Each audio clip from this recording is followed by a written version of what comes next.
you a trick that I have learned on Zoom if you have the right kind of account. But anyway, so Napa's nervous. He's right here. He's like, don't leave me alone, because I just came out of the restroom and there was some water on the floor and my crutch slipped and I had to catch myself with my the leg that had surgery, and it just hurts. And I slipped so many times this weekend. I was in Costco and there was some water on the floor and I was, whoa, like did one of these where I almost really bit hard and I had to catch my balance with my leg that had surgery. Notice I'm not calling it my bad leg. And so I just came out of the bathroom and it really freaked me out. And Diane and I were just talking about it. It just gets scary to walk around because it's so easy to slip on those things if there's the slightest bit of water. So anyway, so I was just like, so Napa's, I'm okay. Thank you. Thanks for checking on me. I'm all right. All right, I'm gonna put my leg up now. Look out. So anyway, I'm super excited about today's Speakeasy with Jase. Oh man. So just so you know, normally when you're doing a Facebook Live, you can wear any shorts you want. And the video is just here up.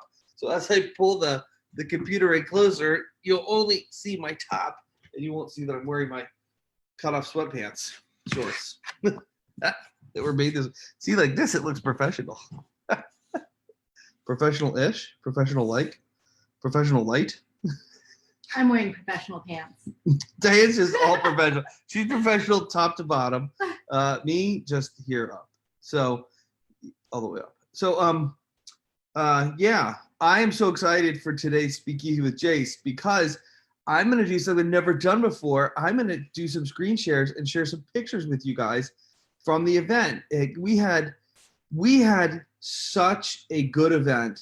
It was incredible. Also, if you ask questions or make comments, there may be a delay in me answering them because I'm pushing out through Zoom, and then so I can't see Facebook directly. So Diane will be looking at her computer because she's monitoring the stream and she's seeing what's going on and all that good stuff. So if you ask questions, will they show up in the comments? Do me a favor, someone ask a question. I want to see if it shows up in the comments or what happens, what goes on with it. I don't know. Is this new? Huh. Oh, you're in as me, so you can't. Yeah, sorry, we're figuring this out. It's my first time to do it this way, where I'm going to show my screen and all that. So, first lesson I have for you guys. We had our best event. I don't want to say ever, because we've had some great events. But dynamic delivery, it was by far the best dynamic delivery, and we've had some really good ones. And I have to say, overall, it was probably one of my best events ever. It was just amazing, and I'll tell you guys why in a minute. But I mean, like, the energy was great, the setting was great, the participants, I was going to say students, but it's really participants. Participants got huge breakthroughs and huge value. We had a ton of fun. We made memories, and it was fantastic. Do you need to test your volume or anything? Are you good? Nope. Or you're just testing sound? All right, cool. So all of it was fantastic. And so here's the lesson that I have for you guys. When an event goes that well, and I put this on Facebook, I'm like, when we've set the bar that high, just what do we do? Like, how do we beat that one? Because it was so good. And then Stephen Memel is one of the coaches. He's my co-leader for this event. And Stephen was bringing up this distinction that I want to share with you guys. And it's recreation. And what that means is if you kill it on a sales call or kill it in a seminar, kill it in whatever, there's a tendency to go, man, I killed that. And like, you're so in the moment the first time or the time you killed it, you're probably present, you're just in the moment, you're just rocking it out, that the next time you do it, you're like, okay, what did I do last time and how do I do that again to produce the same results? And so if you're doing it again and you're looking backwards to duplicate what you did, you're not present in this moment, you're trying to recreate something. And it's kind of like the difference between being live leading an event and someone reading out of a book at an event. It just doesn't have the same juice. And so first we want to acknowledge that that's in the space and that's a real thing that people do. I know I've done it. And I wish I had met Stephen 15 years earlier, because I remember doing events and I was like, that was amazing. And then I spent the next 5 events trying to figure out what I did that first event. and then not being as present. So what you want to do is acknowledge that happens. And I want to warn you guys who are just now getting into events and speaking that that's going to happen. So instead of that, what you want to do is do what's called recreation. What that means is you want to be in the moment of creating newly, even if you're creating something that's already happened before. So for instance, Stephen was talking about this. Stephen, I hope it's okay I share this. Stephen Memel, check him out. He's amazing, The Science of Switching On. So he calls it the second night blues. And what that means is he's been in a bunch of plays and performances all around the world. And so the first night they rehearse and the energy's up and everyone's excited and like on and like the crowd is on and it's opening night and people deliver and it's like amazing and everyone rocks it. And then the second night, the excitement's not there because they already did it. And then they're like, well, what did we do last night? And so the energy's like way down. And so for you, that second night blues can be present in your second speech, your second seminar, your second event. So how do you overcome it? You know your lines and you know what you're going to talk about, but deliver them as if they've never done it before. And part of speaker prep for me is I want to complete things. If there's incompletions in my life, if there's things I haven't done, if there's relationships that need to be cleaned up, it's a good idea to always do those. And at minimum, use your speaking gigs as bookmarks to clean yourself out, because the cleaner you are and the more on fire you are, the better you are for your audience.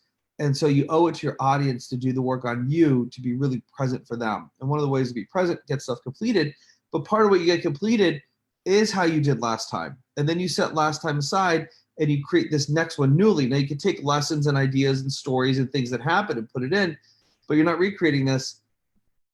You're not redoing this, I should say. You are creating this other thing newly. You are recreating it as in it's a new, it's like if you have baby one and like baby named Mike, you can't create Mike again. You got to create this new baby. And so, did that one make any sense or no? Yeah. You don't have the same baby twice. And even if you're going through the same steps, they're not the same steps, right? Right. Are you asking me? No, I was just hoping you kill space on that one. I got a little embarrassed. So, yes. So anyway, so recreation, just know it's coming and know that it's around and go into that second, third, fourth event, that next speech with the lessons, but you have to create this brand new thing from a brand new space. And also, I just got this. It's a brand new audience. You can't do what you did before and have the same experience because it's a new audience. Hey, is this thing shaking too much, you guys? Is it okay? How's it? Is it all right? Because I haven't, just because all right, full disclosure, I'm in my shorts and my leg, we're icing it. We got this machine that pumps cold water onto it. So I'm about one more week with my crutch, and it was really interesting having to crutch around the venue we were in. And I led most of the event seated, or my portions of the event seated. And our participants were just so generous and so golden. And it was wonderful that I'd had, for most all of them, this was the culmination of a year training with us. So they started last August and now they finished here. And it was just really cool how generous they were with me and like helping me get settled and stuff. And even if they had been new, I think when you're authentic with people, and also when they get like your commitment to be there, like nothing, well, not nothing, but I could get there. This is my first time to fly. I was nervous to fly. Honestly, I put it on Facebook. Like, I didn't really think anything would go wrong. And I scheduled my flights that I'd have a long layover between flights in case my leg hurt. But in the background, there could be a blood clot. There could be whatever. People get blood clots on flights. And so I was nervous. But I was willing to do it because I so wanted to be there for these guys. And frankly, I was so excited about this event. So that's recreation. So let's talk about, and by the way, everyone, thanks for joining in. And if you feel that this is an appropriate live to share, please share it out. And please, please, please mash the like button and the love button and the laugh button. It really helps us get more shares and it helps us get more people on board with what we're doing. So ask Diane to join because this is her, how many events have you worked? I guess this is your third event? Yeah. So her third event, first one was just like a little workshop, not much to do. Second one, I hired a company to come in and she helped out to watch, but this is her first one to kind of run. So I want to see like how it was for you to kind of run an event. What'd you learn? What'd you see? All that good stuff. For me, it was really great. I have already met this group of people, and they were such a wonderful group of people to begin with. So I came into it really excited to get to know them better and to spend more time with them, and to see what kind of growth they have gone through even since the last time I had seen them. And so that was a really cool part of it for me. The venue turned out to be great, except for all the stairs for you. Yeah. I forgot about all the stairs by this point, but yeah, the stairs weren't the best. But the venue was wonderful. The guy who owned the venue, Matt, he was so gracious. He helped us out getting everything set up with the lights. And, I think all in all, as far as running an event goes, things went so smoothly that I need to prepare myself for the next time when I don't get an event that runs this smoothly. Hey, don't put that in the space.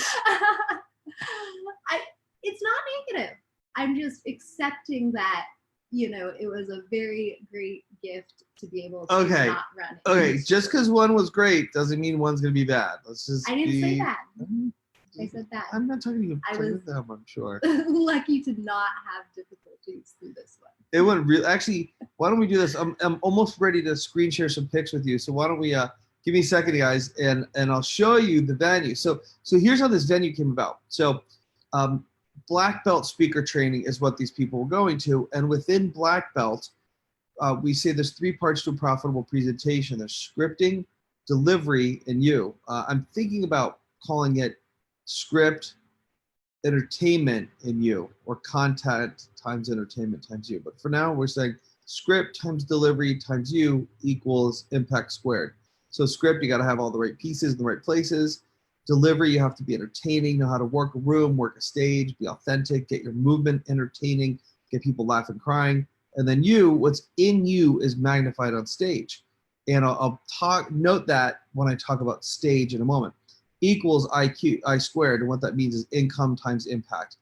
If your script, delivery, and you are on fire, you make a lot more income. If your script, delivery, and script, delivery, and you are on fire, you make a lot more impact in the world. So it's income times impact. So within black belt, they get an event on scripting, an event on delivery, an event on mindset. This was the delivery one. And what we thought was, what if we could teach people how to deliver in like the world capital of delivery and entertainment, Hollywood?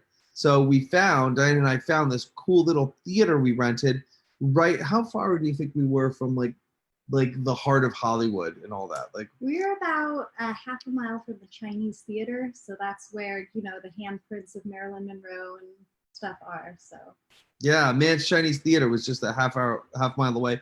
So we're right there. So the energy there.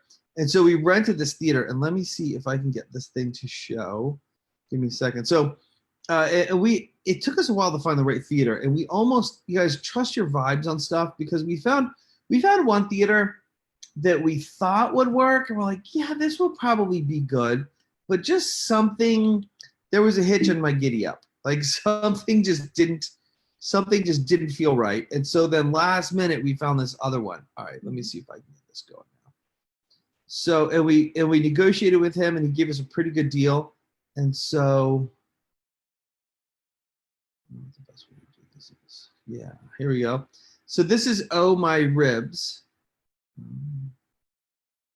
How can I go full screen? You guys forgive me, it's my first time sharing. I feel like I'm showing home movies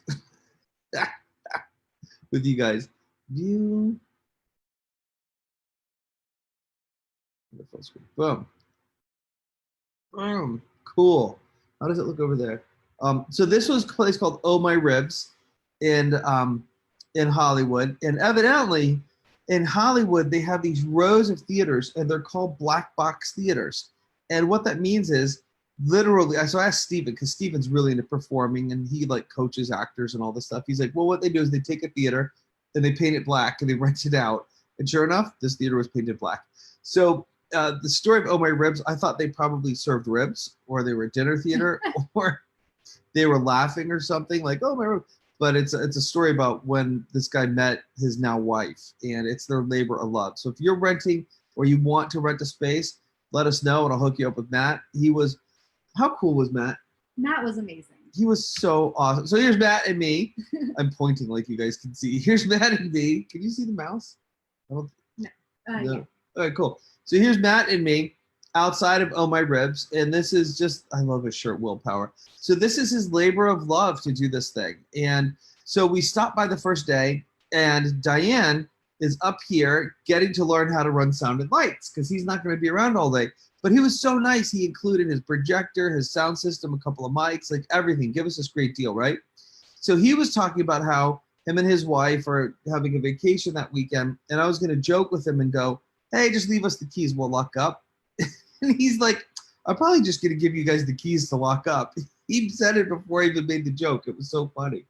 So he literally, so the first day, you know, he sticks around, shows us how to work everything. And he's like, I don't think I need to be here the rest of the time. So he wound up coming the second morning, but that was it. He like, and I was like, this is not the vibe I expected in Hollywood. I did not think people would be this. Right. Right. You know, and he was really great about checking in with us throughout the day if we needed anything or if we ran into any problems. He was always available. But then he also kept his distance in a way that was really respectful and honoring. So it was a really great cool relationship. Yeah, and he trusted us with this theater. We cleaned everything up. We left it. I hope we left it nicer than we found it. And it was just wonderful, you guys. So here's what it looks inside. So here's looking from the stage to the back, and here's Diane up here learning how to run sound and lights. How was that for you? That was neat. You know, luckily I've had a little bit of theater experience before, so it wasn't all new to me. The theater. The theater. But it was really neat to be able to see how, you know, he set up the mics and everything for this type of performance. It was, you know, I just noticed this picture has the doors. Should I tell them about this? Yeah, the doors are great. So you guys see the doors over here on the sides? Everyone's like, where these doors go? You know, some of them are like 4 feet off the ground, but the doors are super cool. So evidently someone did this show, and part of the show was about being stuck in this in-between place. And so they mounted these doors around the theater. And when the show was done, Matt was like, these look cool, just leave them. So it was less work from the other company to take them down. And it just makes this really funky, cool space. And then, I found out why they have 40. So they have 49 seats. And evidently, did you hear this yet? No. There's like union rules in Hollywood. Like if it's 50 and above, you have to have a union person come in. So they go to 49 to avoid that extra expense. So it's kind of hard to see, but if you guys can see, like these are really nice seats, and they're black, red. Evidently, Stephen Memo was saying that the black makes it look more full, like if you get shots of the audience or if you look out. But these are nice newer seats. And so Matt was about to buy the theater or rent it out, sign the lease. And they said that Kevin Smith, you know Kevin Smith, you guys, who directed Clerks and Mallrats and all that, like he's a very famous director, and like almost none of my participants knew who he was. Did you know who Kevin Smith was? Oh yeah. Okay, good answer. So, Mallrats was like my favorite movie growing up. Really? Yeah. He had sex in an uncomfortable place. Backseat of a Volkswagen? You guys read Mallrats, it's awesome. Is it okay to recommend it? It's not too dirty, is it?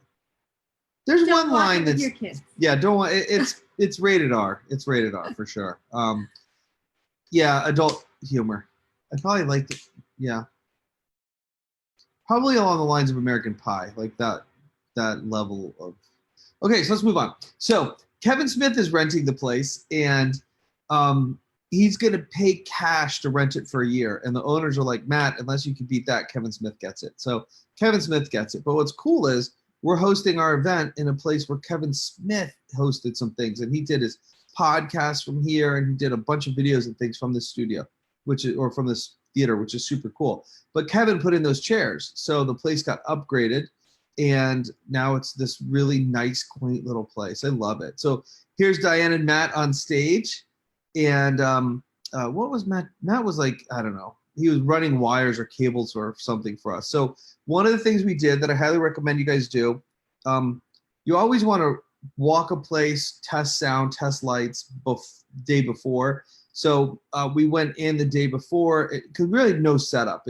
Dynamic delivery, we stripped everything back. We had no projectors. We had no computer. We had no AV to speak of other than some music. We had no flip chart, because it was all about how they perform and come to life. And we didn't even give our attendees notebooks, because when people are taking notes, they're not always present. And this was really about your presence and being present for the audience. So we stripped everything back, and it just worked out really beautiful. So, but we still went by the day before and checked things out, because we want to make sure everything works, make sure everything's tight when people show up. If you want to kick in on any time, please feel free. So so that's Matt and Diane, and then here's Matt and me on the stage. And one of the things I love is, if you notice, like when we're pointing the camera towards the stage with the backlight, and this isn't an actual brick wall. These are movable pocket doors, and so you can slide them apart or bring in these black ones, so you can change the background. But just because it's so dark, the lighting and stuff just comes out so good. So here's a view into the audience, showing the crowd, showing what the crowd looks like. And we only had we had 10 people, which is, but it wasn't all of our black belts. There's about 4 missing, and it was a small and mighty group. What was cool, though, I'll tell you about in a second. So the audience kind of looks empty, but at the same time, everybody got a lot of one-on-one work, which was super, super cool. And so anyway, so I took that pic. So here's Stephen Memel. Stephen is my co-host for this event. Stephen's been on, he's been in multiple plays. He's an amazing singer, performer. He's coached like Mariel Hemingway and Drew Barrymore and Adam Levine and all these other famous people. And he's just amazing. And this was the sharpest I've ever seen him. Like, he was just on, like, day one, he gets on stage and starts coaching, and like tears are flowing. People are having all these cathartic, emotional breakthroughs. Anything you want to say, please say. So it was just awesome. And Stephen, thank you. If you want to check out his stuff, guys, it's The Science of Switching On. Also, Stephen is at Profitable Presentations Live, and he is at Dynamic Delivery, which we do together, this intensive. Anything you want to say? Not about him or anything? If there is, just chip in, okay? I will. So here's Stephen coaching Olga. So I'm showing you this picture of Olga because this was a great lesson. So I'm flying to LA from Boise on Monday. The event starts Wednesday. I had some fun stuff I wanted to do in LA on Monday. And then Tuesday is like prep day. Also, just in case something weird happens with the airlines, I like to fly down an extra day early. Plus, then instead of traveling and all that energy and then bringing that into my event, I can travel and then get centered and grounded and then have my event. So I'm really there for them. Well, on Monday, I had the vibe to make a post about the event. I was kind of, you ever double clutch on your ideas or your post? And I was like, I don't know if I should or not. I was like, no, I should. And I was like, all right, I'll do this post. So I'm going to see if I could find it. I hadn't planned on showing you guys the post because it was actually a really unusual and cool post. So basically I said, hey, I'm on my way to Los Angeles. I'm so excited to do black belt. Here was this one. So I wrote, there are a lot of text, which is longer than I normally would. But then I put in a picture of the theater and the black belt speaker training logo and the logo for the event itself, right? And here's what I said. And there was this picture I pulled off their website of the theater itself, kind of a funky, cool picture. So I said, black belt in a box. Oh, and you know how you can tag your post? It says Jase Souder traveling from Boise to Hollywood. So excited, traveling to Hollywood for our event, Dynamic Delivery, where we'll train for 3 full days on how to present, providing on physicality, voice, and working room. My co-presenter is the amazing Stephen Memel, and we'll have a great group of our black belt speaker training coaching clients. We rented a theater in Hollywood for this event. I think it'll be so cool for attendees to work on delivery and performance in Hollywood on a stage. Good symbolism there. The theater is called the Black Box Theater, and evidently this is a thing in LA. These smaller independent theaters are available for smaller shows and called Black Box because they paint the walls all black. And then I put pick a theater from Oh My Ribs Google listing. So I put this out on Facebook, and I have a client, Olga, who came through my events in like 06, 07, came through all my programs. We've remained friends over the years. And she last I saw her was about 4 years ago. She volunteered at an event. Well, Olga sees my post on Facebook and something says, I need to be there. So literally on Monday, Olga texts me and says, Jase, can you call me? We need to talk. And I said, all right. So I call her up on my layover, And she says, I feel like I'm supposed to be at this event. Can I come? So we work out a deal for her to attend. That's Monday.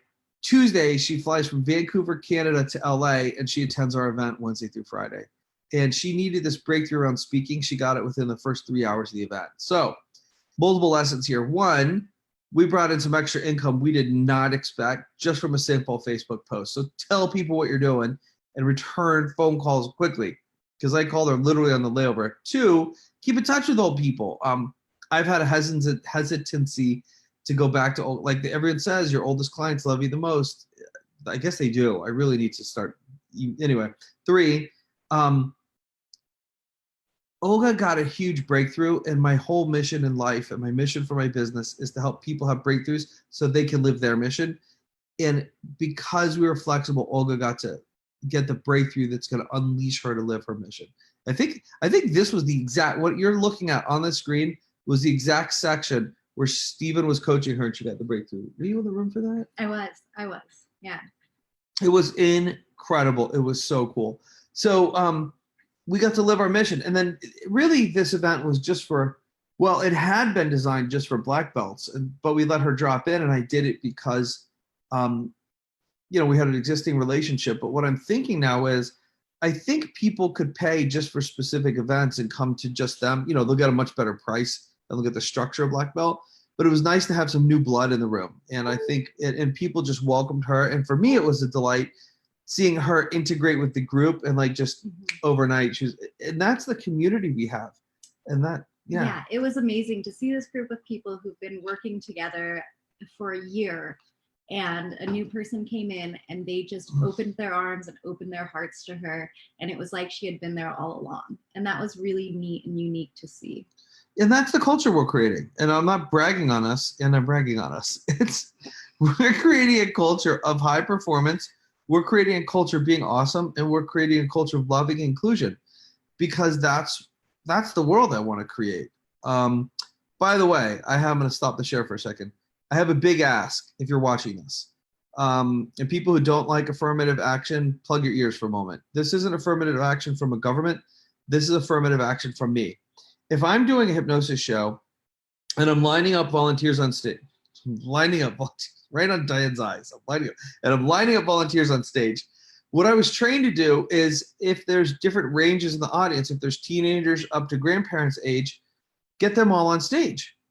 And if there's different colored people, if there's whatever color you can imagine, or heritage, get all of them on stage, so that the people in the audience can see someone on stage that they automatically subconsciously relate to, and they can see themselves as being on stage, and they can see themselves in the show, and it'll be a richer experience for them. Plus, the more likely they might want to be to come up on stage too for that performance or another one. So I was thinking about this in my speaking business, and this is sales training for you guys. Purely from a sales training point of view, if you're niching your marketing to someone and you can show someone who looks like them, you will do better in your marketing. So for instance, telling on myself, this isn't the form, but one of my sales forms, I gave someone else to fill it out to create the back. So on the front was like the offer, and on the back was all testimonials. And I said, just go to my Yelp. And on my Yelp, I have men and women testimonials, but somehow this person only pulled testimonials from white men.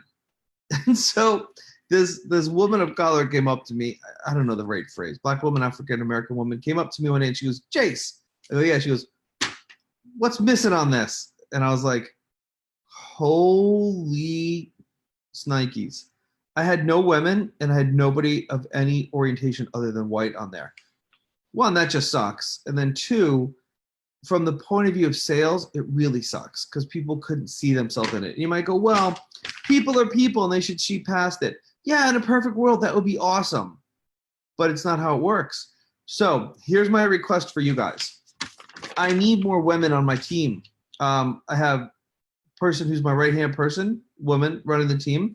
I have the person who runs my event, running the team is a woman.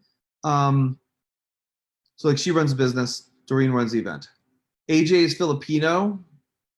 Hopefully Marcus is coming to volunteer, African-American dude who has like the biggest, he should be gold because his whole heart is just gold. He's amazing. You haven't met him yet. He's awesome. But I need more women on the team. Jen was down there assisting, and especially I need more people of color, all colors. I'm Asian, Indian, African-American, whatever. So here's my request to you.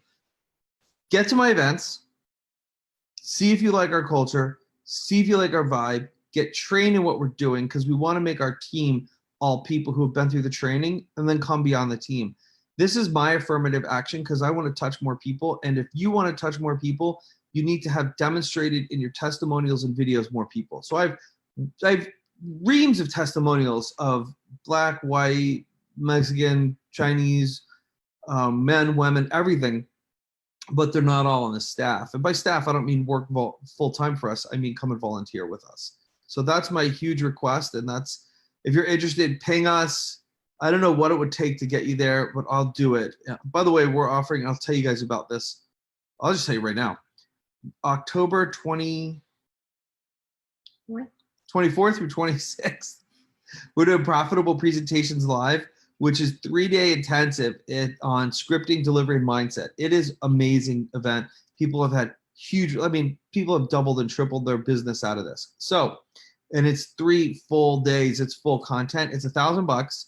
And because my leg and because I have this mission to get 100 people there, I am discounting it by 80%. So what that means is if you want to go, $800 off. It's $197 to attend, and you get 3 full days of training. Why am I doing it? I'm filming it, and I want to get 100 people there. I've never, ever had 100 people at an event. So that's me playing full out. So if you're thinking about going, just ping me, send me a message. Oh, Erica said she wants to go. I need to get your, sorry, business. Erica texted me over the weekend. She wants to go. I said we'd get in touch with her today. Yeah. So we're filling up. We're over 1/3 of the way there right now. So, and if you've got any way to help us promote it, if you've got a list or you want to do a JV or something, let me know. We have some nice, we don't have a lot of money to pay out on the front end because I've got the price down so far, but we have some ways to make it worthwhile to help us promote. So just recap it.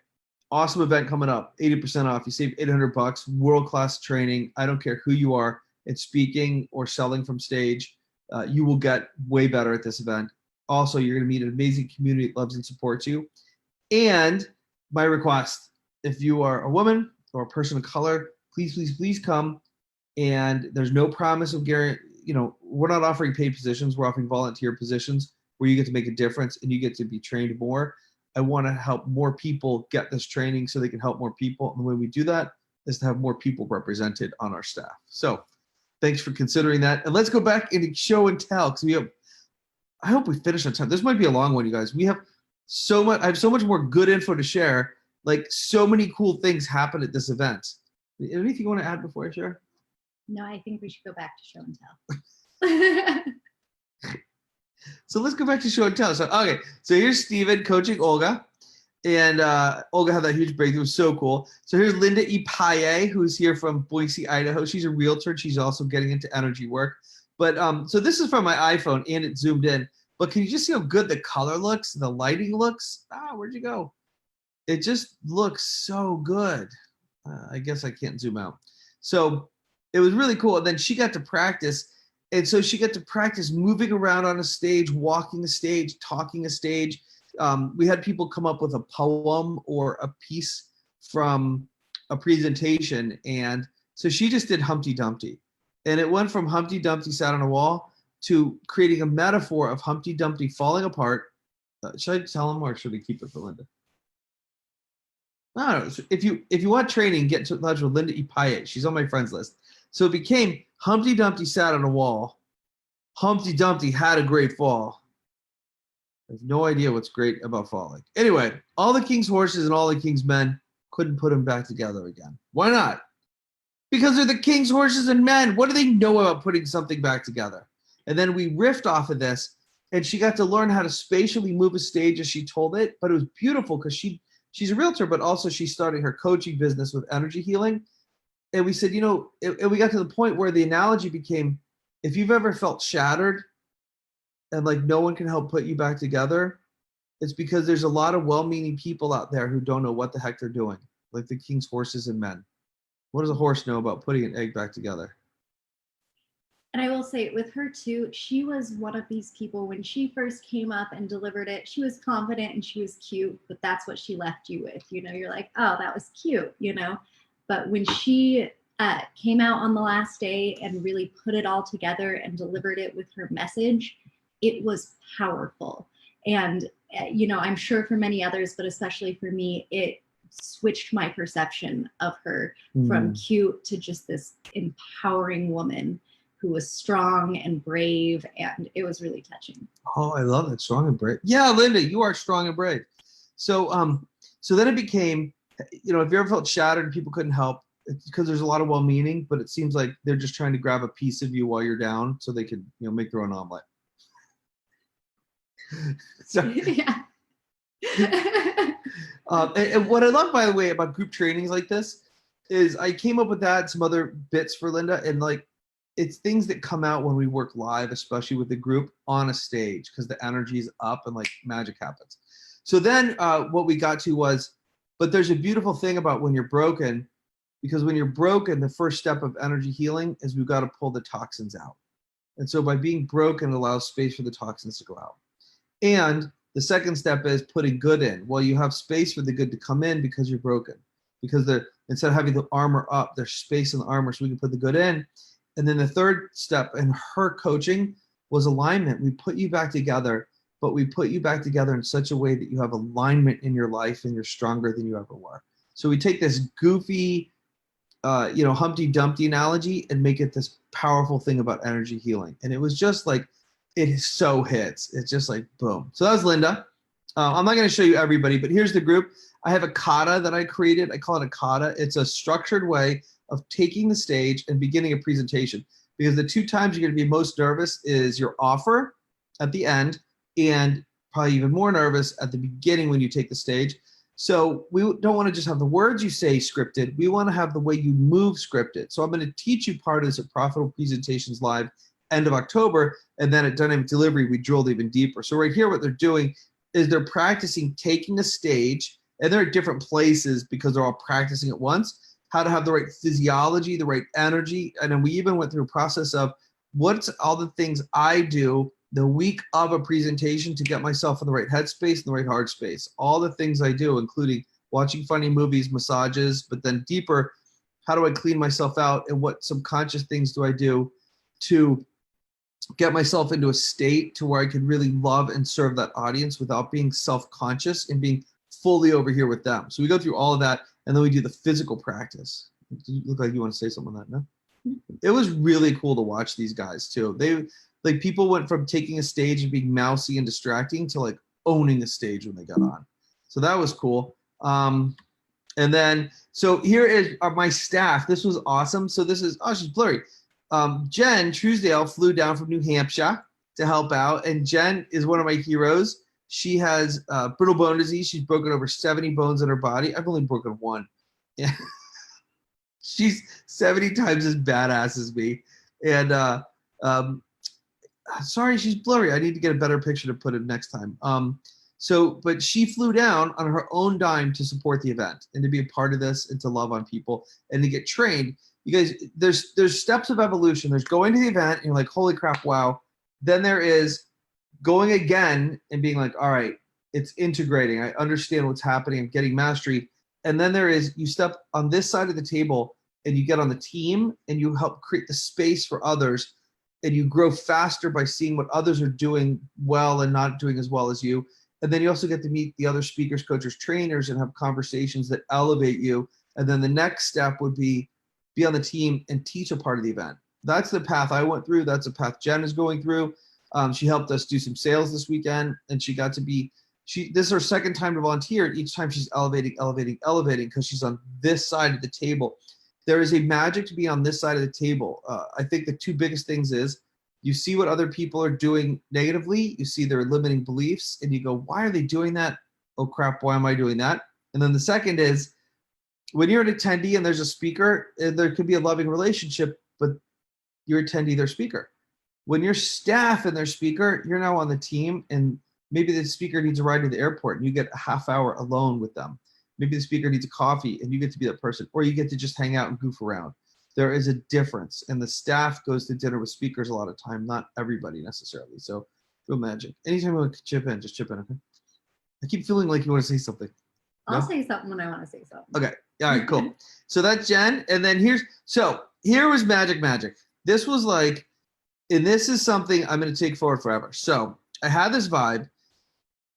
I was thinking, because we're in LA, and I was like, I know speakers in LA, and I've been thinking about calling some of them up, but a lot of times speakers, they either want to sell, which is a great model, like they'll speak for free, then they'll make sales, but I didn't want to put a bunch of sales in the space.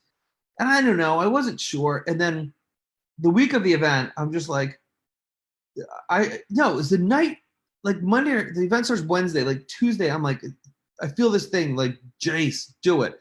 So I messaged, I also just want to see some friends that I know that live in LA, and it'd be cool for them to pop by and say hi.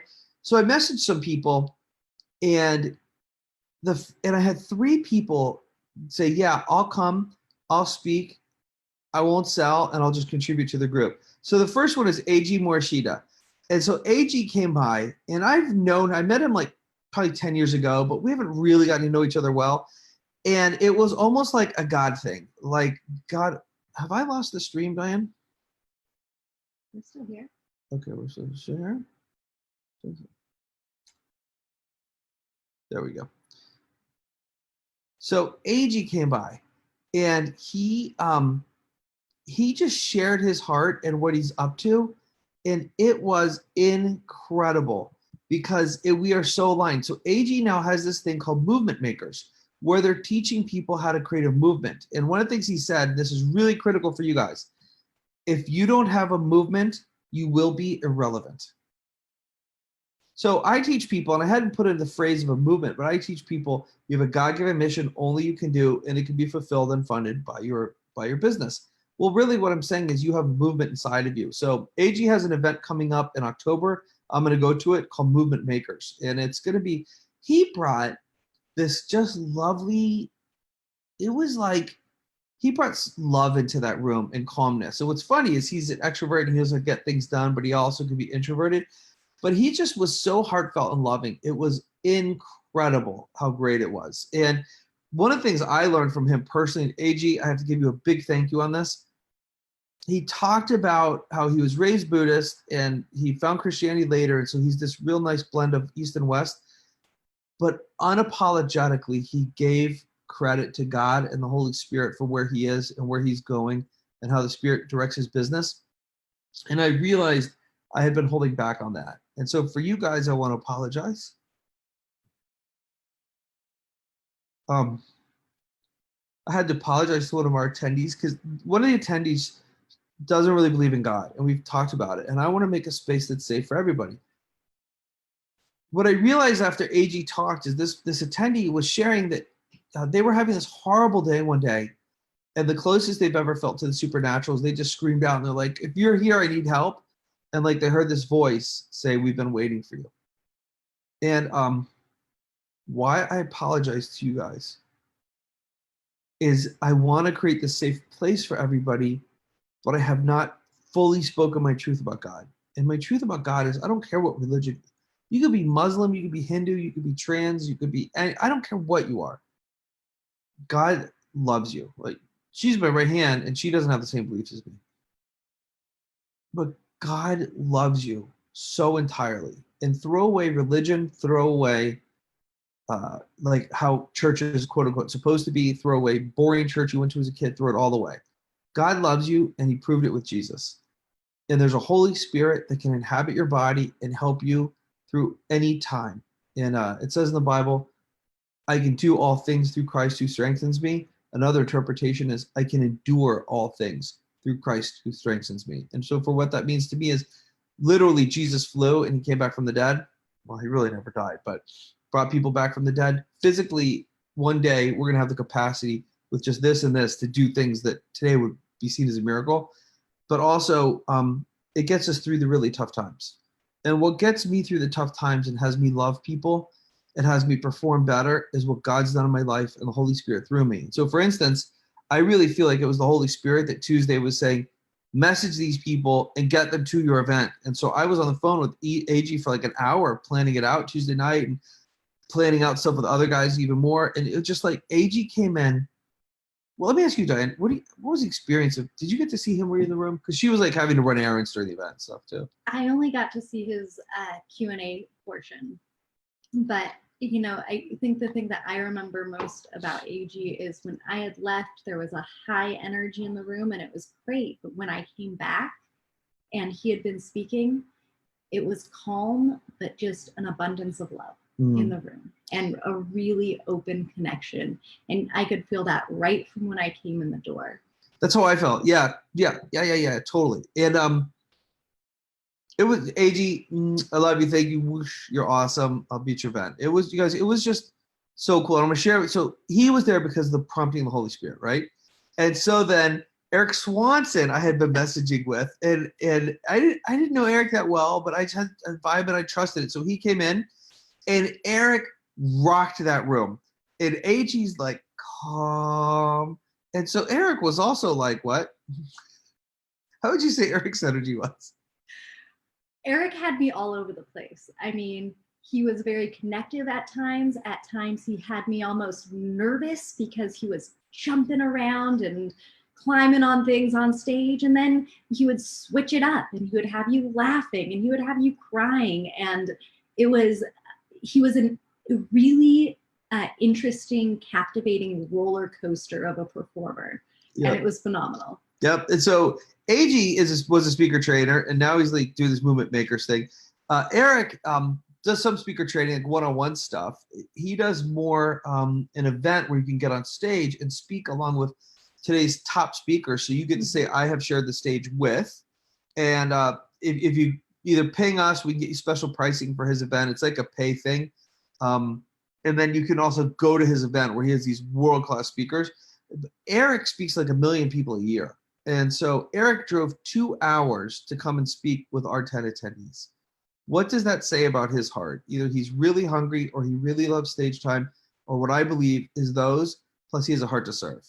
And so because Eric came out, he rocked that room and his energy is like, ah! And when Diane said he's nervous, it was an intentional thing. He pulled this box out on stage and got on it. So now he's on an elevated stage, and then he's elevated 2 feet more, and he's talking about to go down the mountain skiing. And so he was wanting to create that emotion in us, and he did it. Yeah. So I would describe Eric's style more as a true keynote speaker who gets paid to speak to corporations and come in and give a performance they will never forget, do his hour and 15 minutes. And it was a performance, right? And he's super high energy and creative, like all over the place. So Eric was a total delivery style, and he totally rocked that room, and it worked. And what was super cool is before his official speaking time, so the way the theater is laid out, I have to like crutch up on the stage. It takes me a while to go on stairs, and then I have to crutch down these stairs in the backstage, and they're real narrow stairs, so it took a long time to get to the bathroom. So there's this dead time. It was officially a break, but it was time that people could talk. So Eric starts teaching people. He just gets up and he goes, here's how I set up my product before I speak. Here's what I do with my books to make them look good before I speak. Here's some hidden tips on da-da-da. He starts doing all this extra speaking. And it was brilliant for 2 reasons. One, the attendees loved it, and they got extra training. And a lot of it was stuff that, because Eric said it, I didn't have to, and because stuff I would have talked about, that he added some stuff in I've never heard about, like how to prop up your books and some other things. But then 2, Eric got extra stage time for him, and he delivered extra value. So the attendees get extra value, he gets extra stage time, everyone gets more rapport. It's a win-win-win. It was just wonderful. So Eric came in, and then I got to know him. So that was so fun. And one of the things he did that was brilliant is he put his phone on a selfie stick, and he got these awesome selfies with all the attendees, which I thought was fantastic. And if the room was fuller, it would look better. So anyway, at the end of our presentation, though, what I did with AG and what I did with Eric and our next speaker is instead of the technical presentation portion, at the end we did Q&A and we Facebook Lived it. So if you go back and look at my Facebook Lives for the last week, you'll see that I did about an hour with AG and about an hour with Eric and an hour with Bob Donnell. And we did some behind the scenes Q&A that was awesome. I mean, they were sharing super great tips. So something I learned was, if I have speakers that are really great, share the live stream Q&A, because it was super rich content. I mean, it was such good content. I mean, all of it was such good content. I would want everyone to have it, right? And just so you know, what we're doing in our events is things that you can learn at home, we'll teach through video like this, and we're saving the live events for things that you can only do live. When we watch how you walk, how you talk, how you move a stage, how we look in your eye, how we feel your heart, that's things that you can only learn live, and that's a lot of what Profitable Presentations Live is. It's not stuff you can learn at home. If you can learn at home, we put on product and let you learn at home. It's things that you can only get when you come live. Look, you can only be a better speaker when you get live training, even if you're doing webinars. So Eric was awesome. And then day 3, Bob Donnell came in. And Bob is... I love Bob. Do you want a moment with the screen? Just do a Bob here. So what is it you love so much about Bob? Well, you know, I think you hit the nail on the head when I was talking about it afterwards. He looks at me and he says, so Bob's good at connecting with people, and that's it. I mean, he has this way about him where it doesn't matter if he's talking to you or to everybody in the room, you feel like you're having a private conversation with him the entire time. Yep. Bob's awesome. So I want to be clear, just because Bob was her favorite doesn't mean that the other 2 weren't amazing. The other 2 were absolutely And there were people in the room. Some of them, AG was their favorite, and some of them, Eric was their favorite. And then some of them, even me. Oh my gosh, here's a funny thing, talking about Steven. So we're at lunch, and you know, people are, and I've heard this over and over, and I love it, because my goal in putting these together is, it's kind of like Henry Ford. I want to build this business and this training to where I have the world's best people teaching it. I think when it comes to teaching, delivery, and performance, that specific aspect, Stephen Memel is the absolute best in the world. When it comes to orchestrating an event that helps you learn how to create a profitable presentation, I'm the best. But instead of me teaching everything, I'd like to get someone like Steven to come in and teach that portion. When it comes to comedy, I want to bring in Kevin Burke, who is in Defending Caveman, to put that portion. Now that I met AG, and it comes to doing putting together your movement, I want to do live trainings, either bring him in or do a Facebook Live with him. When it comes to being a keynote speaker, and Eric Swanson, and when it comes to connecting, a Bob Donnell. Does that make sense? So that's my goal. But it's so funny. I've heard this over and over. We're at lunch, and the last day, people are like, Jase, you were really great. But, oh, Stephen Memel.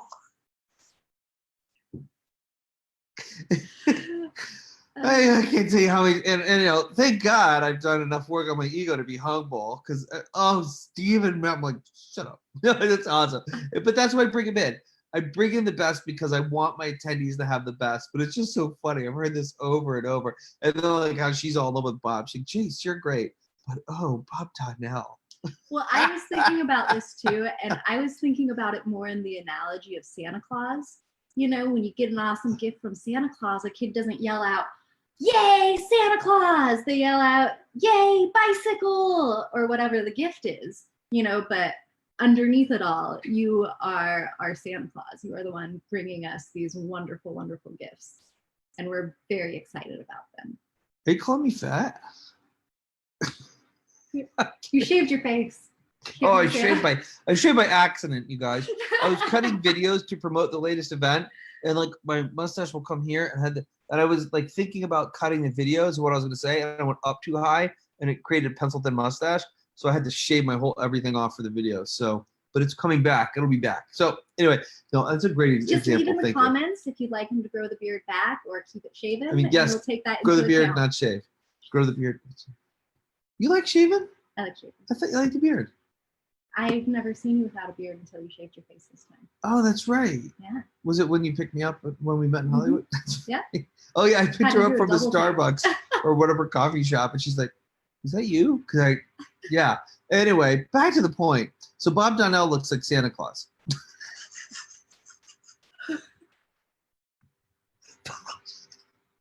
Bob's the right age. He's gonna be so mad at you for saying that. I said you were Santa Claus.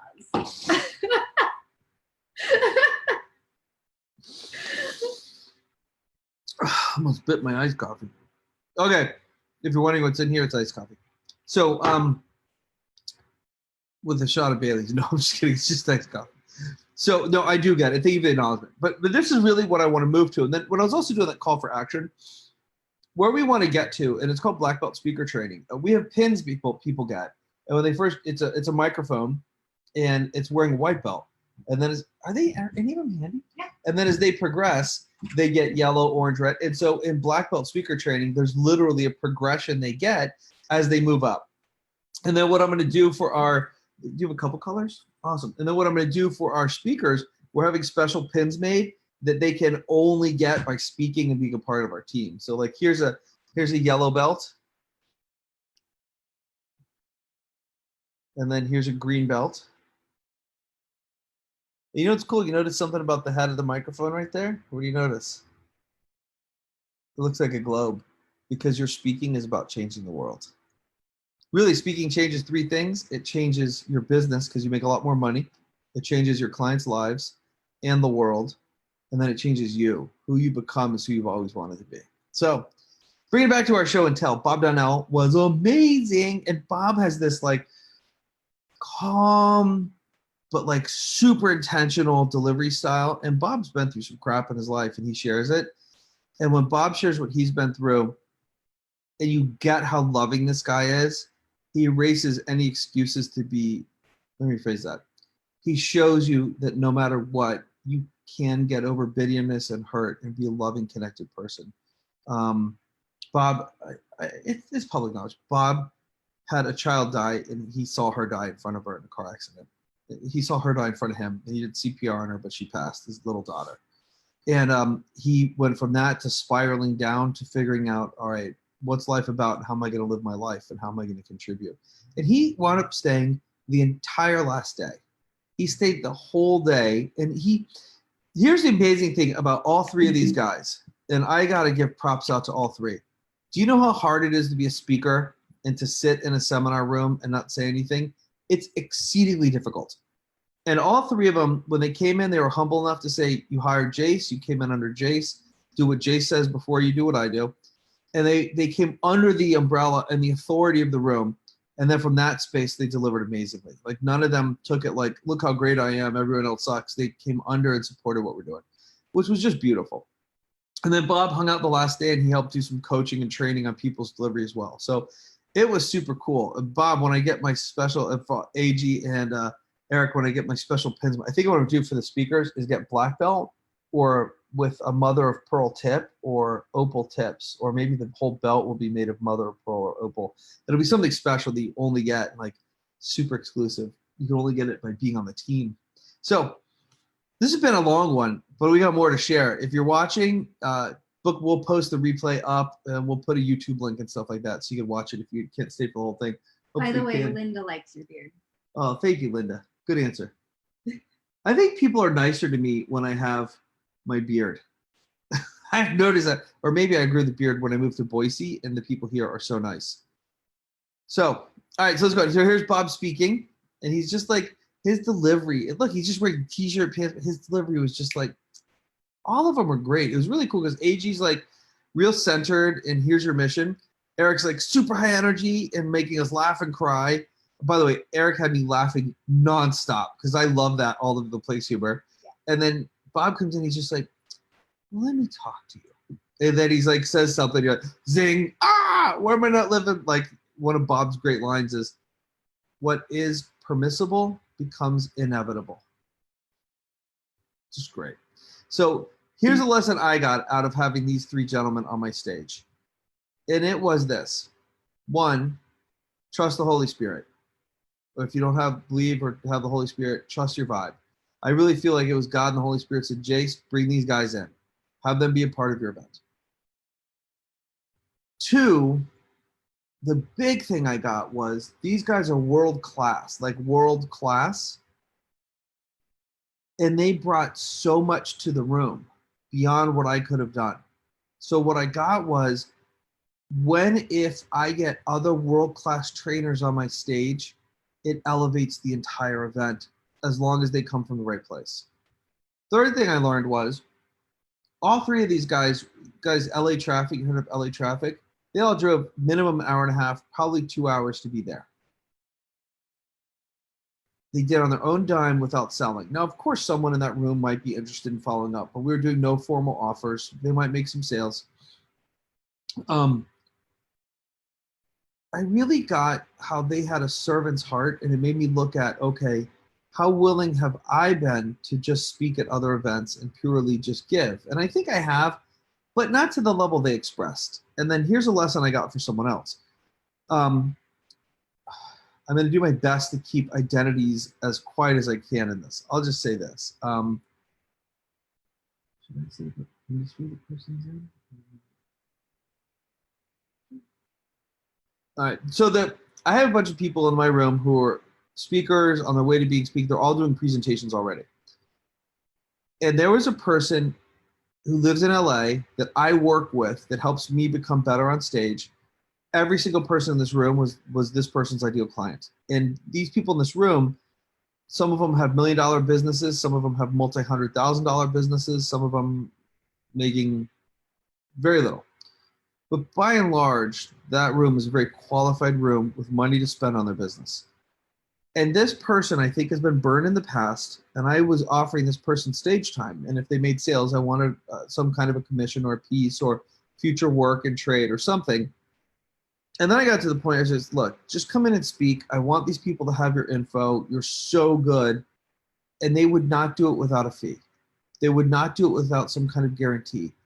And it was really interesting because AG was talking about your mission, and he said you could tell where people are coming from by where their focus is. Is their focus on what they're getting when they speak, or is their focus on what they're going to give and how they're going to touch lives? And this person didn't come speak because I wouldn't pay them. Didn't come speak because there wasn't some guarantee. And they could have made a ton of money and helped people. More importantly, help people, but the heart wasn't in the right place. Diane got the job she has because in the beginning, she was like, hey, I have some free time. I'll help you guys out. What do you need? I just want to help.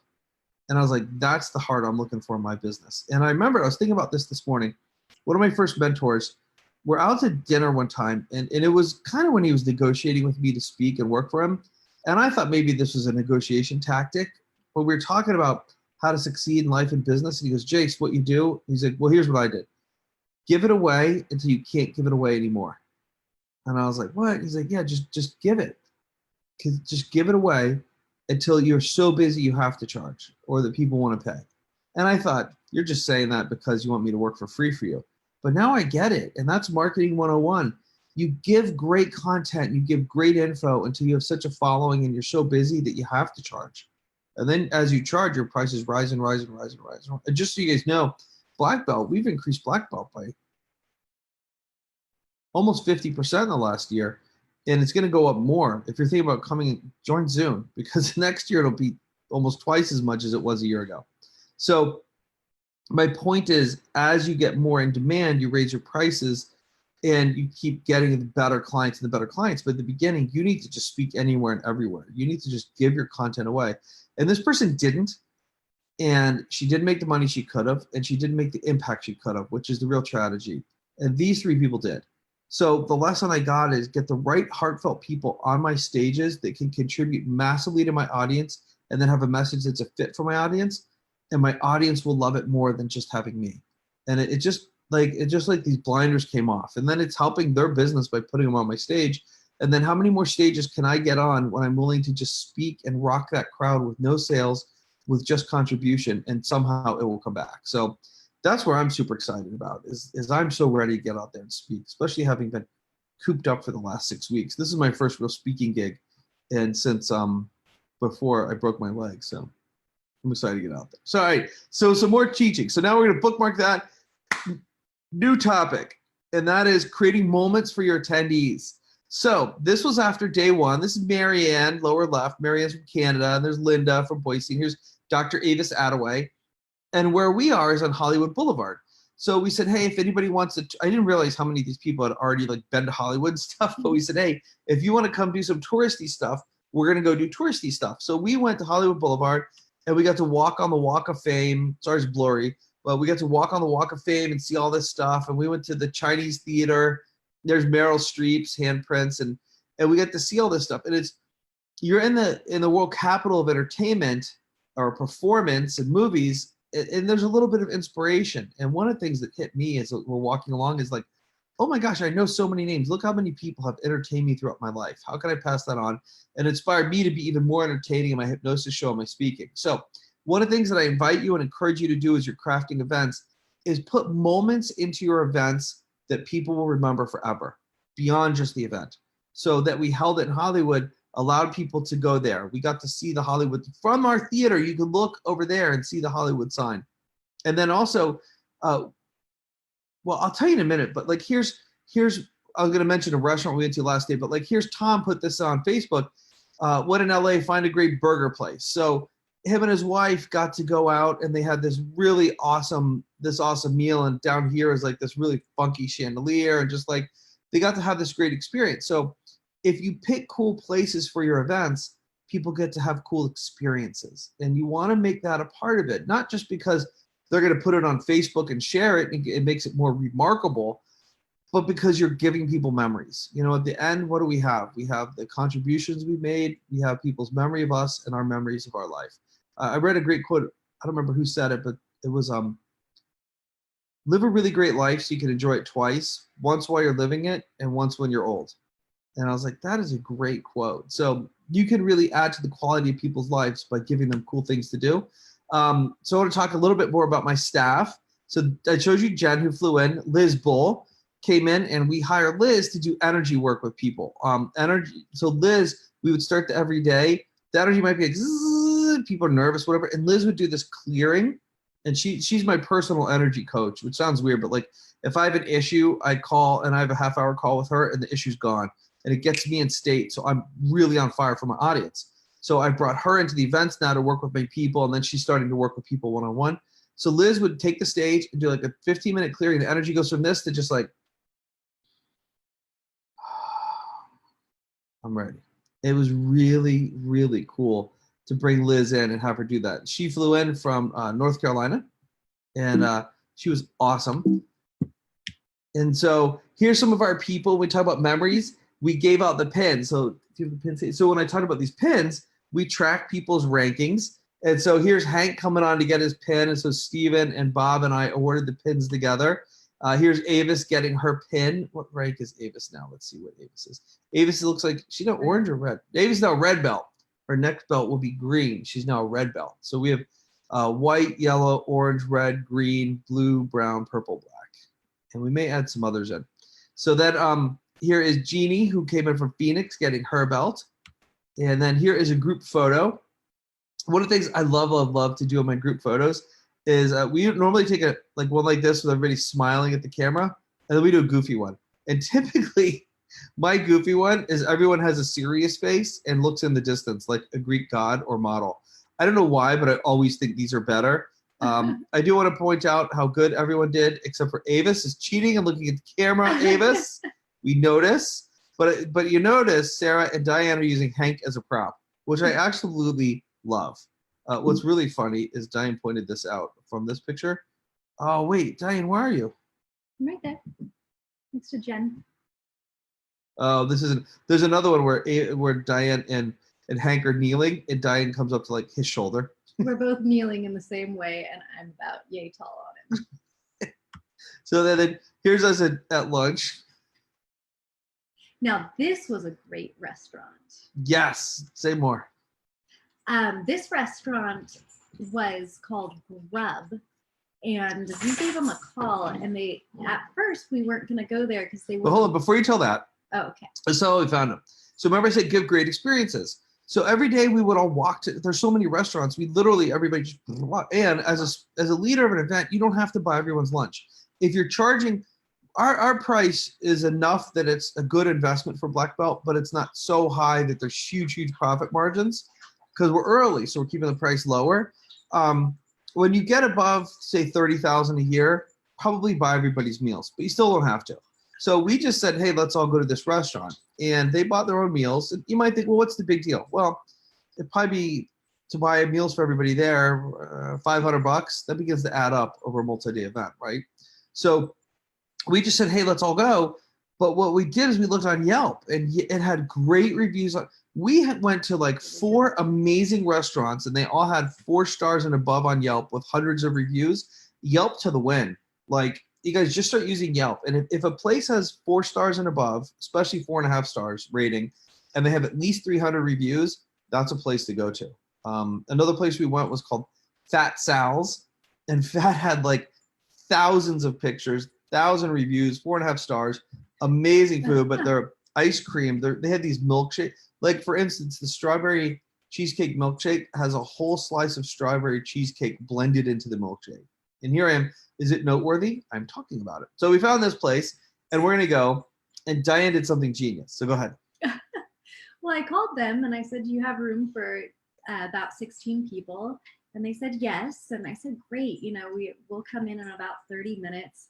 And they said, okay, well, tell your friends to bring cash because we don't separate the checks.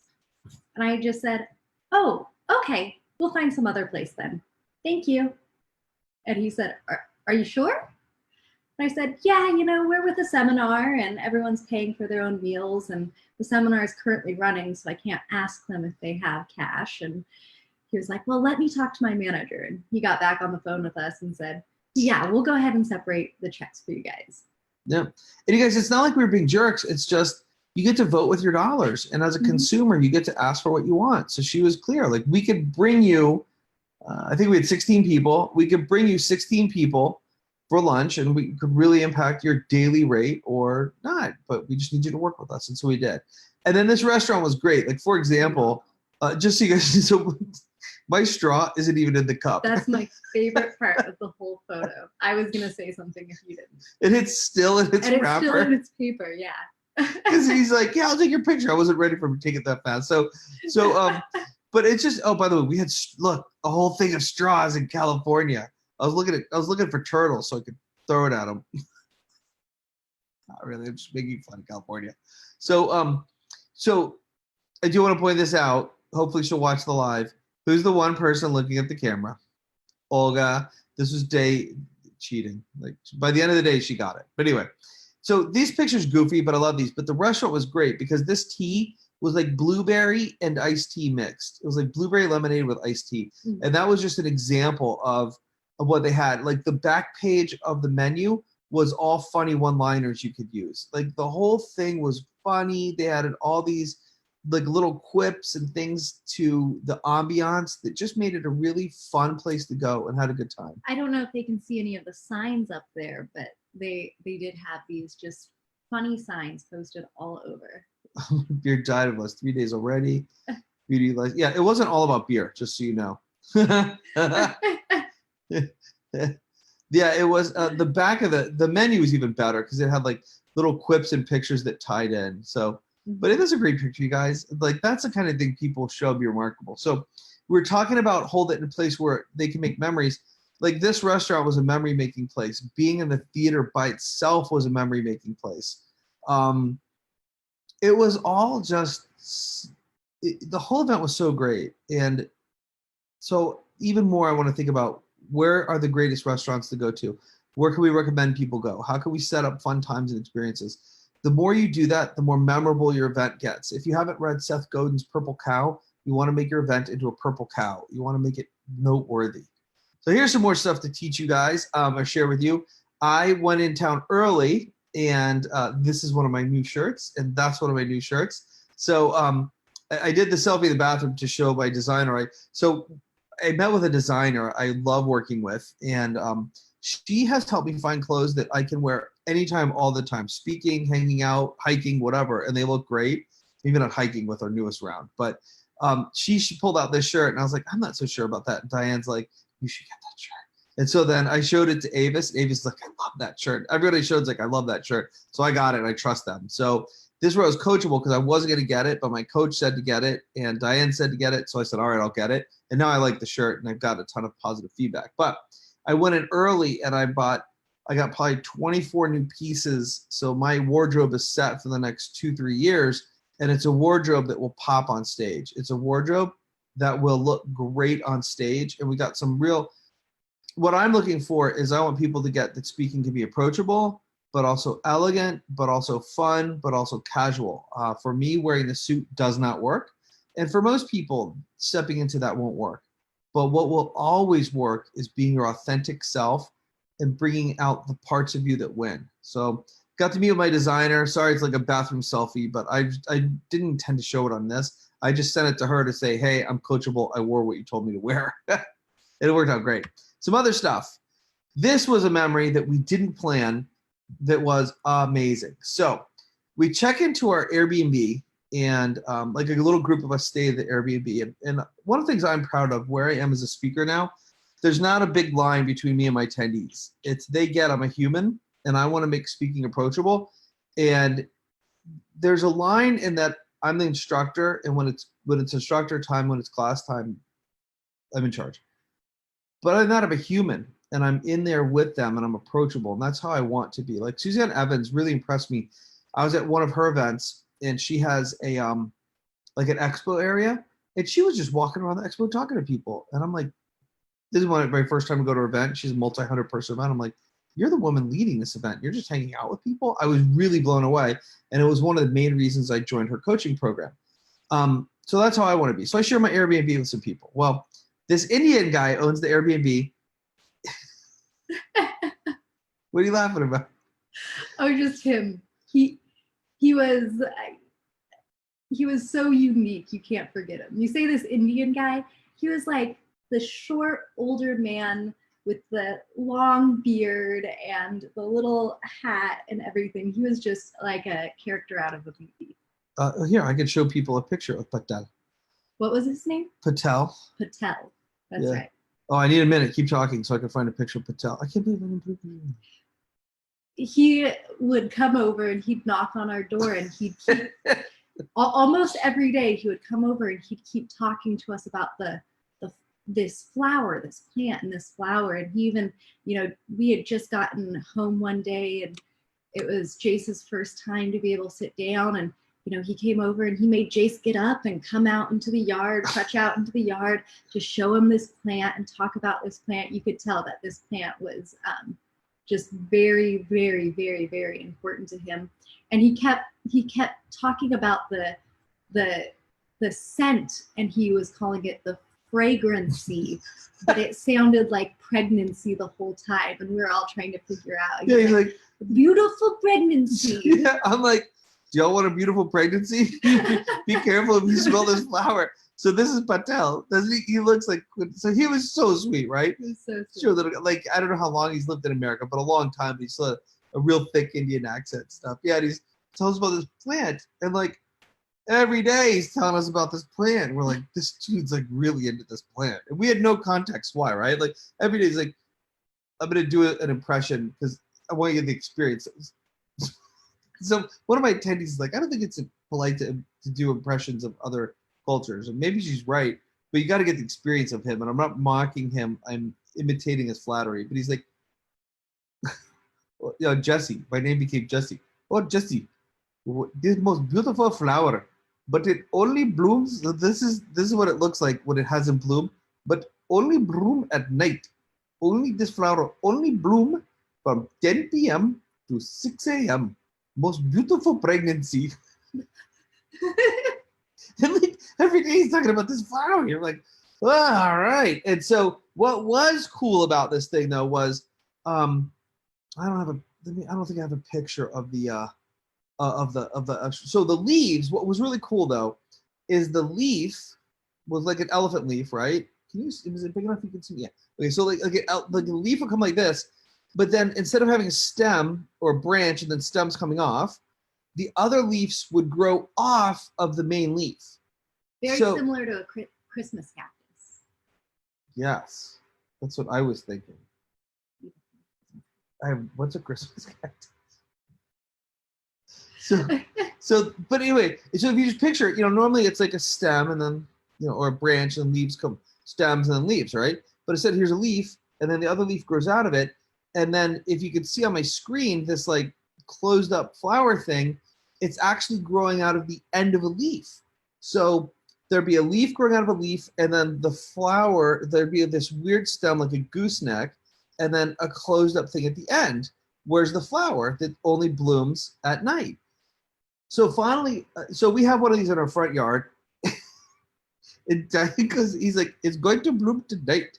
It's like every night he says that. So she goes out there the last night. What happened? I went out there at maybe 9:45 or so at night. I had just gotten back and I went out there to check it out, and it was still closed up like this. And I was like, I went home, went back inside, and went to bed. So we get home, and there's a message in Airbnb from him, and he says, if you guys will come by my apartment. He lives in an apartment on the back side of the house. He goes, if you come by the apartment, I have some of these blooming.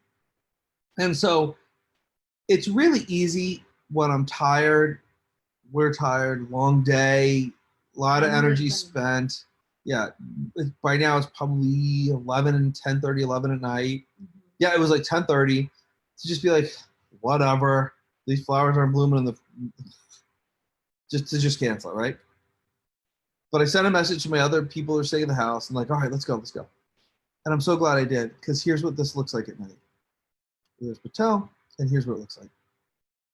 It was absolutely gorgeous.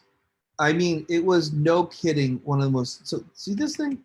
This thing is what it looks like after it closes up or before it opens. It looks about like this. Here's how it looks open. And it only opens between 10 at night and 6 in the morning. And here how it looks hanging. And you can see like, so here's the leaves growing out of the leaves. And here it was absolutely stunning. And each one of those flowers only blooms once. So those flowers are there from about 10 o'clock at night till 6 in the morning. And then the next day they're gone and they don't bloom again. So it's a flower that just blooms once a year. And we didn't know this. And so we thought he meant they just bloom at night over and over and over. You guys, we got to be there to experience these 1, 2, 3, 4, 5 beautiful flowers in their bloom.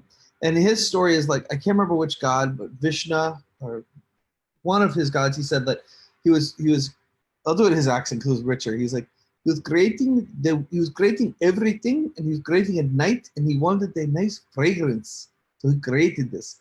And so, well, you did research. Did you know it, or you researched it about this flower? I've known about this flower before because it is in a lot of Indian, sort of like their fables and things that they use that I've read to my kids before. It's called the Queen of the Night. The Queen of the Night. He had a different name for it. I don't remember his name, but basically he was saying like the creator or something. But you guys, once we happened to be there, and so Avis smelled it, and Avis thought it smelled horrible. I smelled it, and to you guys, it was one of the best pregnancies. It was one of the best pregnancies I've ever experienced. Oh, here's Avis. Hold on.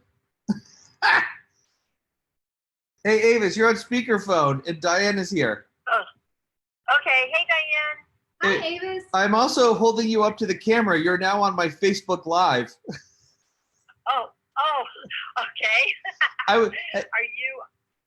What? Are you still doing your Facebook Live right now? Yeah, I was literally. People are looking at my phone with your name on it, and there's what Avis's picture. Hey, Avis, how good did that flower smell that we smelled that night? That was disgusting. That was just disgusting. I'm going to do some research on that. The difference of perceptions. Maybe you don't want to be pregnant. Maybe you don't want the pregnancy. Maybe I don't want it. So Avis thought it was. Avis thought it was horrible, but like Avis thought I was acting, because I was like, this is probably, like, no kidding, guys, this is the most beautiful flower I've ever smelled, and it was one of the most beautiful smells I've ever smelled. It was just like, I was looking at my friends. It's like, I wish we could capture what a smell is like. So Avis, I'll call you back when we're done.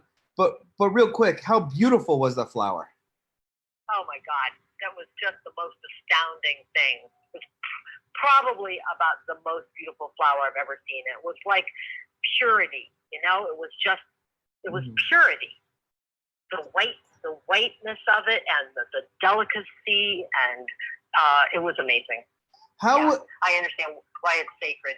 How was your memory of that night? She just said, I understand what sacred is. It's considered a sacred. So how was your memory of having that experience that night? My memory of it's good. No, I mean, was it a little thing? Was it a big thing? Are you glad you were there? Don't care? What? Oh. No, it felt like an experience, you know, and being with that beautiful man who was so excited to share this experience with us.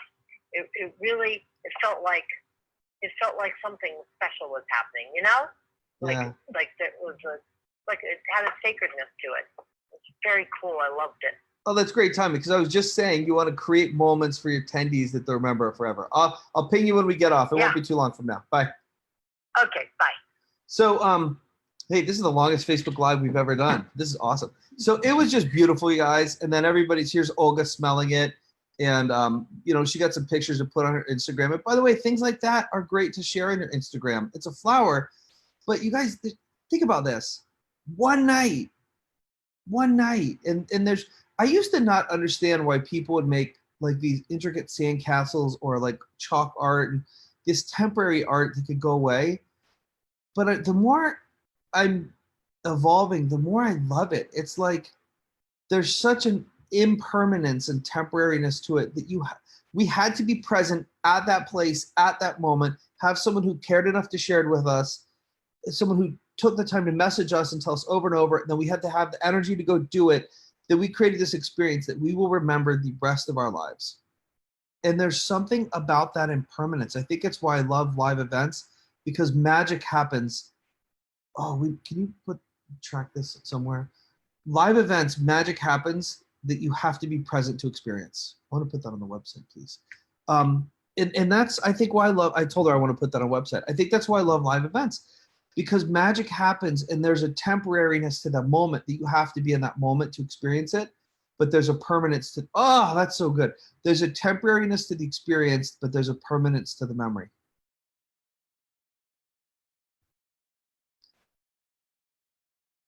I just got choked up on that one. I think that's the best things in life. You have to be present, and there's this temporariness to the experience of it, but there's this indelible, burned-in memory the rest of your life, and that's like what makes great memories. That's really great. So that was so funny that Avis called right then. What perfect timing. How's your memory, Avis? My memory's good. I have good memory. I need to ask her a better question. The sacred. Yeah, it was a sacred moment. We could call them sacred moments. Like, you want to create sacred moments that people will treasure forever. Like, your event, you guys, isn't just about the information you teach them. Your event is the experience they get and the sacred moments they have there and how they get to see themselves. So, a few more things. I just saw what time it was because Avis calling in. Thank you, Avis. So that was that. So then, all right. So now the event's over. That was the last night. And Avis was having a barbecue. And so we went to Avis's house for the last day. And a few of us went out there. It was really wonderful. And she had this great home in, what was the name of her town? Riverside. She's in Riverside. And but on the way out, we wanted a coffee. And so we turned to Yelp again. And there was this coffee shop called Boots and Roots? Shoots and Roots. No, Bloom and Roots. Bloom and Roots. Had all these reviews. And as we're pulling up, I see all African Americans. I don't know the right phrase. African Americans walking around. I'm like, is this an African American neighborhood? I don't know. Well, we pull into this place, and it has literally 50 reviews, all 5 stars. And all the art has African American themed art. And then I took a picture of the bathroom because I just wanted you to see how they made this bathroom nice. It's purple painted, this nice upgraded light. And then they had the free Black Women's Library. Well, I see a lot of African Americans in there, and it says the free Black Women's Library. And I'm like, all right, they're marketing to African Americans. And then if you notice right here, this bag, Bloom and Plume, that was the name. That looks like an African American woman. So what we figured out was they are marketing to African Americans, and here's the marketing lesson for you. Well, actually, before I give the lesson, I want to rewind. One of the things that I do when I see 5-star places like this, and I said this to Diane and Marianne, who was with me, I go in and I look for lessons. How are they creating themselves to be a 5-star place? What are they doing? Because you have to do something extra for people to give you 5 stars and only 5 stars. What are they doing extra? So like when we were in LA, we ate at a place called Fat Sal's. Well, Fat Sal's has these over-the-top milkshakes like I talked about. We ate at Grub. Grub has all these extras, fun things, as well as great food. One of the places we ate was called Indie Mex. It was Indian food combined with Mexican food. And let me stop the share for a second. So we went to Indie Mex, and that was brilliant, and we really loved it. And it was like they would take Indian food and then wrap it up in a burrito shell. And it was, do you want to say something about Indie Mex? Well, it was definitely not Indian food because there was no Mexican food on the menu. Oops. But they would take Indian food and put it into tacos or put it into burritos so you could eat it that way. And it was great because, especially on the go and things like that, Indian food is always so soup-like, or it's in these bowls and hard to eat, but to wrap it up in the pita burrito that way, that was awesome. It was great. And they have like great. 4.5 stars on hundreds of reviews. Yeah. And so we went there, we had this wonderful experience. So the lesson I got out of that is you guys, be your authentic you, bring to the market what you want to bring to the market, and go for your niche. Bloom and Plume rocks because they go for their niche unapologetically.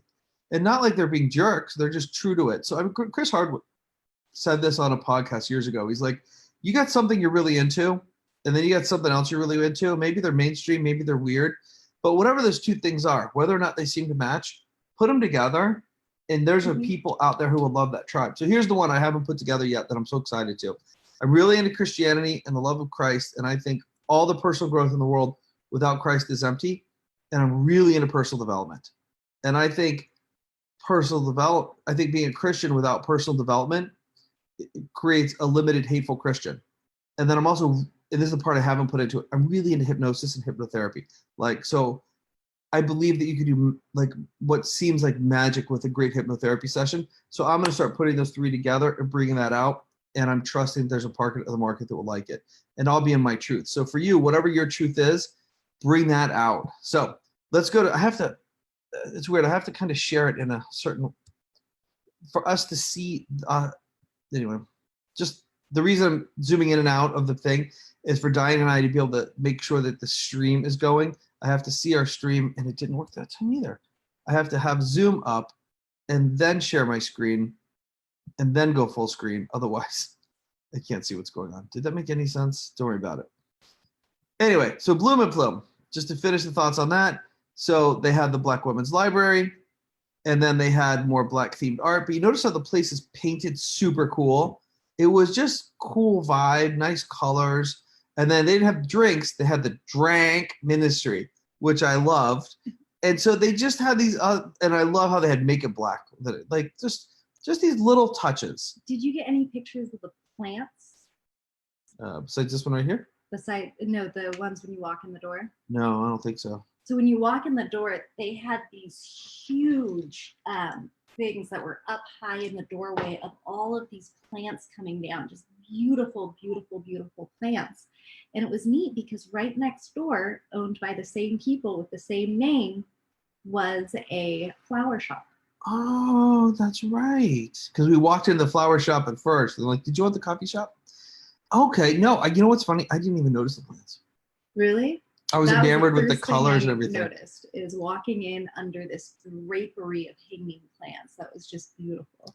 And the other thing that I noticed was the barista, Black dude with blonde dyed hair, and he was mashing up matcha. He was making some kind of a tea where you have to like really grind it. And man, this guy was grinding. And then he made it. And then when I was talking about that beauty of the impermanence, like that you have to be present, he just put a lot of time and energy into making this one drink.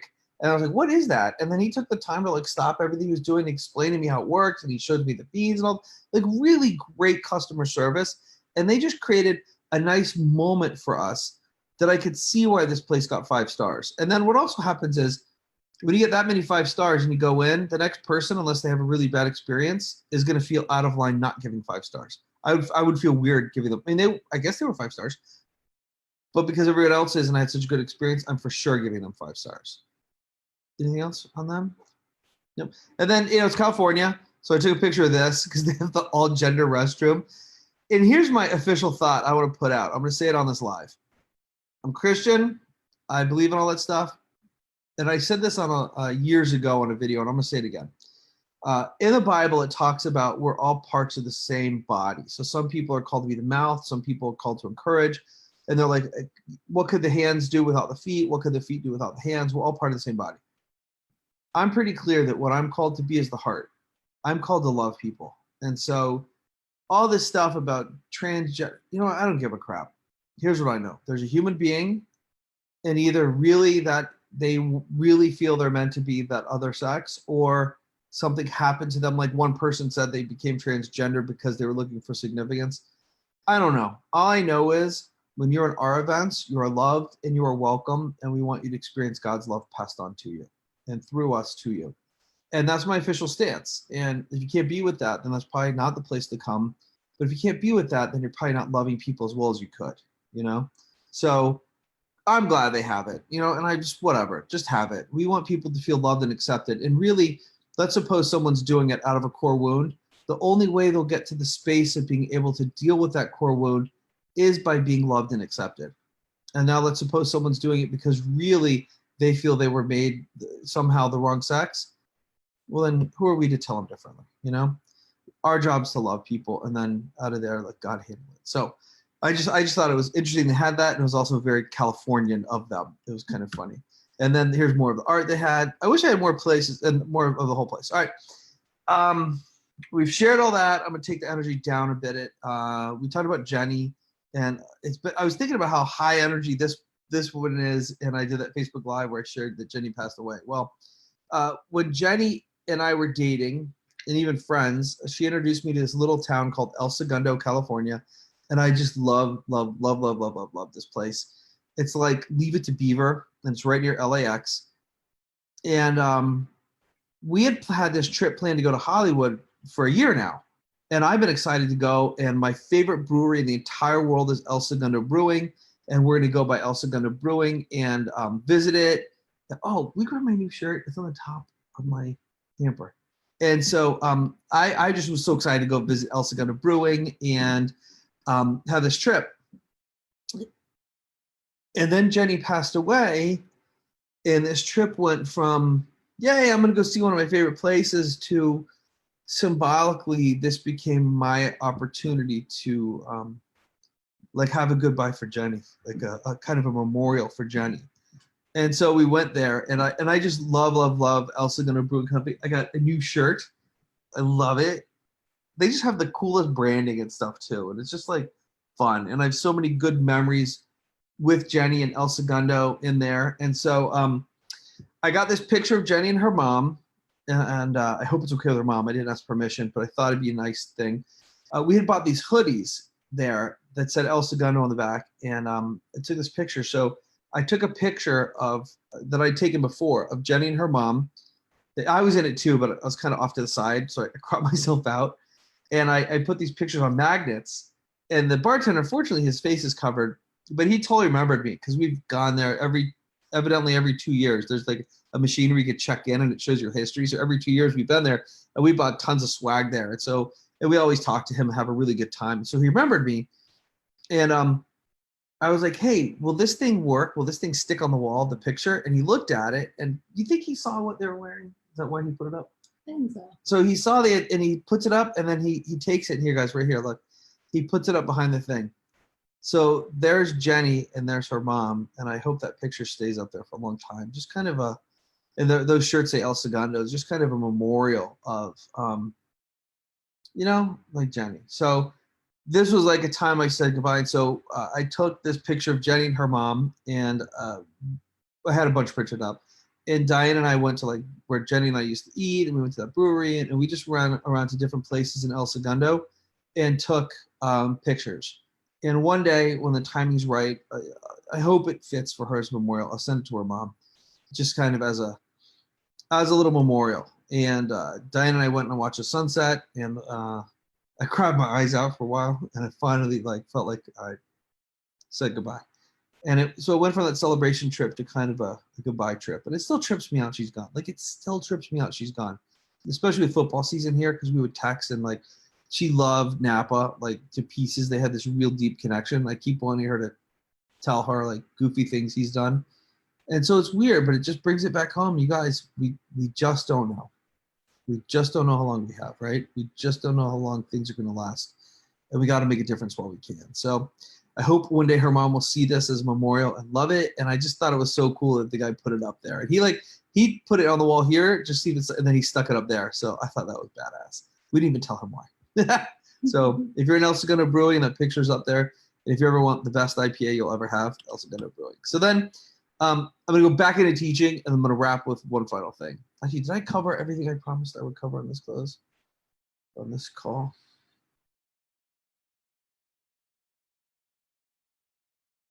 So about moments, repetitive pastors. We'll talk about that in a second. So real quick though,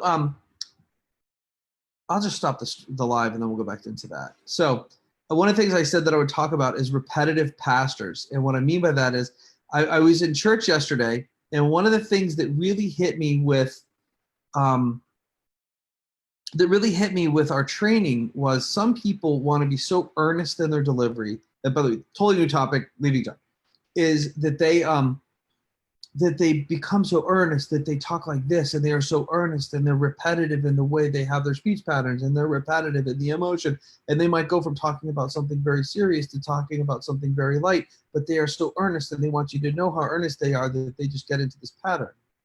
So I went to church yesterday, and the pastor, or Sunday, the pastor was just like this, and he got into this repetitive, and I found myself just tuning out. I was so bored.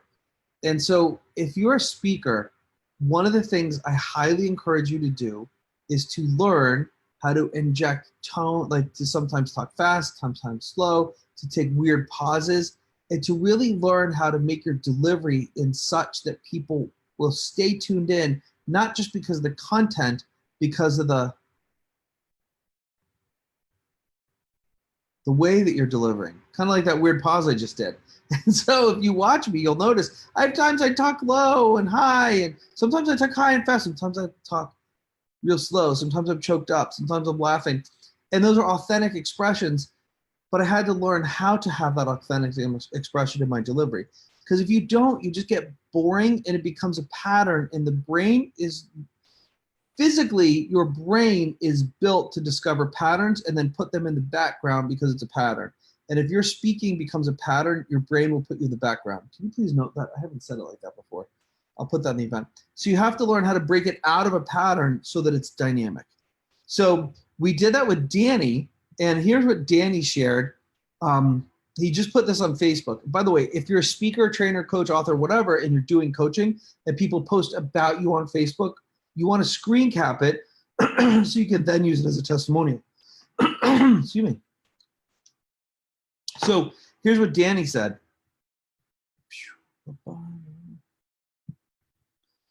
Just finished my first presentation after a home inspection. It was my client's second inspection within the last 2 years. She was like, wow, you really do care about me and my family. My last inspector just told me the facts. Delivery is a key component and actually caring. Thanks to all the coaches for another great event. How cool is that? So Danny is learning to be better about delivery and connect from the heart better, and that's going to make everything flow better for him. Another thing I want to share with you about sharing online and stuff is, so Jean put this post up, and she said, so she put this post and she put pictures of the event, and I screen capped it because it's a nice testimonial for the event. She said, finished an amazing year of business and personal development training with Jase Souder's Black Belt program. The final segment was dynamic delivery held in LA at a Black Box Theater under the direction of the brilliant Stephen Memmel. Well, what's the best part about coaching is when your tribe starts to sell your tribe. So one of the people who has already in Black Belt, Amy, she put this as a comment, can't wait. So what's happening is we're delivering at such high quality, and we've got continuity of the people, that when someone who's experienced just finished their year and they come through and see how great it was, the people coming in now are being set with the expectation of this is going to be amazing. So it takes some of the, granted the bar set high, but instead of me having to convince them it's going to be worth it and they should book their travel and all that stuff, when people buy your seminar, that's the first sale. The second sale is getting them to show up because life will happen in between those two events. So now that I have the community saying how great things were, other people are going to want to show up. And then the more people who aren't yet involved in our tribe see these posts, the more they're going to want to be involved too. Does that make sense? Anything you want to add on that? Nothing? No. All right, cool. And then the last thing I want to share with you is this. I heard a song, and by the way, if you want to go to Profitable Presentations Live, if you want to impact lives, make way more money, use the fastest way to grow your business, which is public speaking, just comment me too or send us a message, and we'll get Diane on the phone with you, and she will get you hooked up. We'll make it's super easy to register. It's a phone call, or she could just send you a link where you do it online. It's easy peasy. So the last thing I want to share with you is I heard this song, I Lived, and I have heard this song multiple times, but the lyrics really hit me, and I'll put a link to the song in the comments. It's I Live by One Republic, and it's I hope when you take that jump, you don't fear the fall. I hope when the water rises, you built a wall. I hope when the crowd screams out, it's screaming your name. I hope if everybody runs, you choose to stay. I hope that you fall in love and it hurts so bad. The only way you can know is you give it all you have.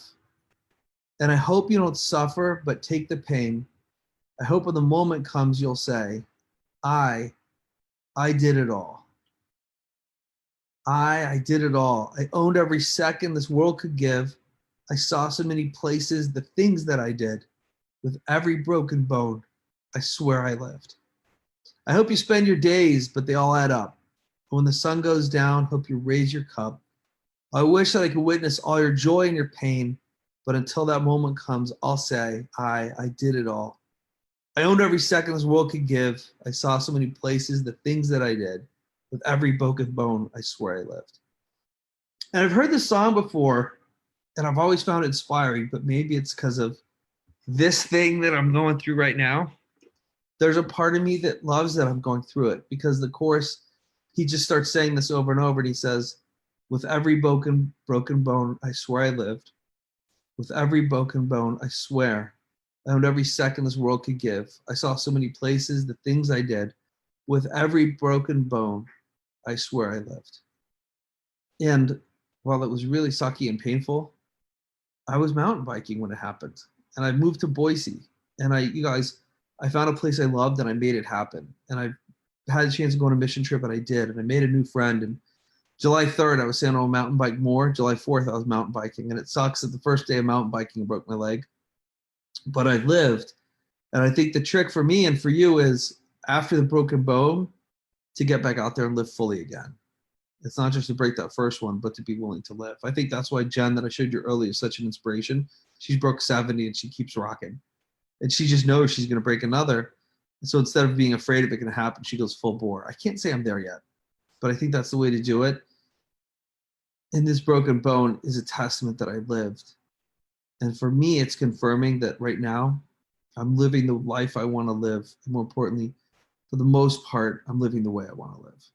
So it's been awesome, you guys. 2 hours almost, crazy. Anything you want to add? Any final thoughts from you, Diane? Not anything. What are your final thoughts, Diane? My final thoughts Yes. are, this was fun. I like this. Yeah. You should have me on more often so I can tease you on camera. You guys, we did a video just for Black Belt in the airport. Well, okay, so wait, I can you didn't go get down up- to the basement and get some before? I didn't get up to see the flowers. So I had, a good 9 hours of sleep that night and lots of coffee in the airport. So we're doing it live, and how you look like you're going down the stairs and stuff. She's doing all that stuff in the background. There's a clear chair. They're totally going to see you. You need to start.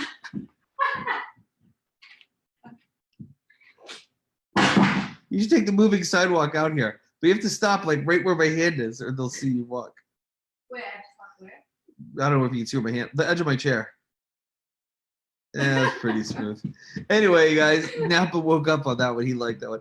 So there's Napa. Here's my obligatory shot of Napa. He's been chilling on the couch. Oh, he woke up. He's been sleeping. I love you guys. So anyway, Profitable Presentations Live is coming up October 24th through 26th. Optional free bonus day on the 20th. Badass bonus day, though. We have a team that's going to teach you how to run highly profitable events for very low cost. They're going to be doing some, I'm going to be doing some bonus training on testimonials, how to get testimonials that get you clients, and how to, the videos you should and could be cutting and why. And then another surprise guest speaker on the bonus day as well. So it's going to be super action-packed, half day, 9 a.m. to 2 p.m. So you could fly home Sunday afternoon or stay and hang out and do something fun with us Sunday night. So this has been awesome. I love you guys. And last question for you. So now that you're back, Diane was so cute. She's like getting pictures with these famous speakers. And she's like, he liked my picture. What's it been like for you to meet these people, these other speakers, and hang out with them and stuff? It's great. It's one of those things where I feel so blessed because I get to come in and not only see these people shine doing their thing, but I get to be the person that helps them and sets things up for them and serves them. And you know, it's wonderful for me because in a lot of those types of situations, I've always been a little self-conscious about just walking up and meeting somebody like that. You know, it's been a little intimidating for me. But in this arena, I get to walk right up to them and say, I'm Diane. I'm here to help you out. If you need anything, let me know. And it just opens that door. And, you know, it's great, too, for me to see that these people are just people, you know, and that's always been a hard block for me to get past. But when that door gets opened, I get to see them from a new perspective, and it's just been amazing. It's been wonderful. Awesome. That's one of the big goals is I want you guys to get, and that's why my brand is casual. It's almost like casual elegance or authenticity. I want you to get, we're just people, but we took the chances, we took the training, we got on stage, and now it's your turn because you're just a person too. So, all right, I'm gonna end it there. I love you guys. Thanks for tuning in, and we'll see you Profitable Presentations Live.